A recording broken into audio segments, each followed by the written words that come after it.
Ibu-ibu. Boleh.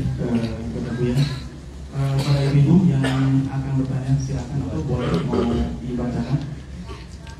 Maaf, silakan ke yang depannya biar saya baca. Disampaikan. Sampaikan kalau itu.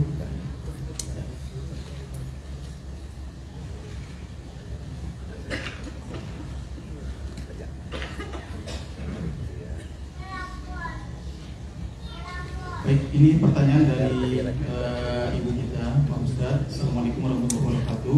Waalaikumsalam warahmatullahi wabarakatuh. Bolehkah zakat kita diberikan kepada saudara kita yang punya hutang kepada kita? Itu. Baik. Masalah. Baik, bagus pertanyaannya.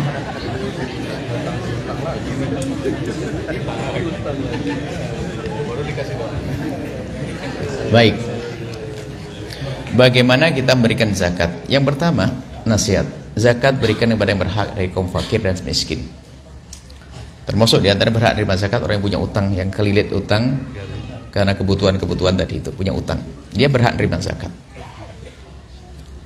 Orang yang punya utang dan dia Masya Allah hidupnya gitu, dia berhak terima zakat. Apalagi dia fakir punya utang, dia sangat berhak untuk terima zakat. Maka dalam hal ini kami lebih menginginkan bahwasanya zakat berikan kepada seperti itu. Bukan untuk bangun pesantren Al-Bahjah, bukan. Pesantren kita tidak bayar dibangun dengan zakat. Bukan untuk bangun masjid juga. Kami ingatkan semuanya. Saya sempat menulis dalam hal ini waktu kami menyampaikan pesan ini, sampai kami dipanggil oleh Badan Amil Zakat Cirebon dan MUI, saya jelentrehkan. Ini bukan pendapat saya, pendapat ulama 4 madhab, bahwasanya zakat tidak boleh digunakan untuk bangun pondok dan sebagainya. Pertanyaannya coba, yang bangun masjid itu mestinya orang kafir atau orang muslim? Baik. Orang kaya atau orang melarat? Tapi kenapa harus pakai duitnya orang melarat dengan duit zakat? Kan aneh. Karena mungkin Anda kurang wawasan. Coba kalau wawasan Anda perluas, Anda pergi ke rumah sakit umum itu. Anda masuk ke sana. Berapa banyak orang berjejer dia. Mungkin dia dapat bantuan dari negara untuk pengobatannya, tapi suaminya ninggalkan pekerjaan loh ya, dia fakir. Mau beli obat saja susah. Apakah tega setelah itu kita ambil duitnya untuk bangun pesantren Al-Bahjah? Mana perasaan kita? Dahulukan mereka itu. Banyak. Kalau sampai kita rela bangun untuk pondok dengan dari itu, kita dolim pada fakir dan miskin. Baik. Kemudian zakat kepada kerabat, asalkan dia tidak hidup dalam naungan Anda, yang makan bareng dengan Anda, maka sah Anda memberikan zakat, bahkan perlu didahulukan. Zakat kepada kerabat sah asalkan dia bukan hidup di naungan kita, makan bareng sama kita. Jelas ya? Bahkan kerabat perlu didahulukan. Kalau kerabatnya Anda kaya raya, ponakan fakir di samping rumah Anda, kalau udah Anda kasih, dari mana dia dapat? Orang mengira umpamanya aja kaya, nggak usah dikasih deh. Sudah Anda nggak ngasih, orang lain juga nggak tambah nyuksep. Berarti Anda bawa sengsara.